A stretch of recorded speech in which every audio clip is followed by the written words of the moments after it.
పాకిస్తాన్లో మరోసారి ఉగ్రవాదులు రెచ్చిపోయారు. ఇస్లామాబాద్లోని ఒక కోర్టు ఆవరణలో విధ్వంసాన్ని సృష్టించారు.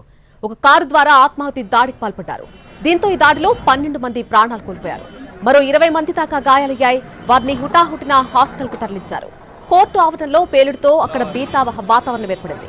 ఆఫ్ఘాన్ సరిహద్దుల్లోని ఆర్మీ కళాశాల విద్యార్థులను బందీలుగా తీసుకోవాలన్న మిలిటెంట్స్ ప్రయత్నాన్ని పాక్ ఆర్మీ భగ్నం చేసింది. ఆ తర్వాతి రోజే ఈ ఆత్మాహుతి దాడి జరగడం ప్రాధాన్యం సంతరించుకుంది.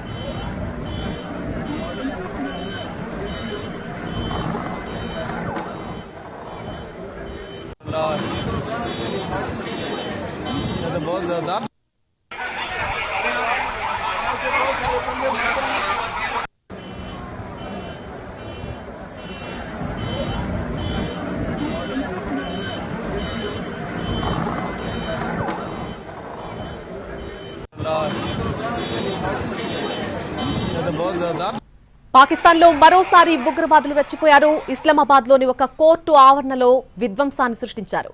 ఒక కారు ద్వారా ఆత్మాహుతి దాడికి పాల్పడ్డారు. దీంతో ఈ దాడిలో 12 మంది ప్రాణాలు కోల్పోయారు. మరొక 20 మందికి గాయాలయ్యాయి. వారిని హుటాహుటిన హాస్పిటల్కు తరలించారు.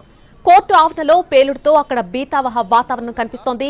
ఆఫ్ఘాన్ సరిహద్దులోని ఆర్మీ కళాశాల విద్యార్థులను బందీలుగా తీసుకోవాలన్న మిలిటెంట్స్ ప్రయత్నాన్ని పాక్ ఆర్మీ భగ్నం చేసింది. ఆ తర్వాతి రోజే ఈ ఆత్మాహుతి దాడి జరగడం అనేది ప్రాధాన్యం సంతరించుకుంది.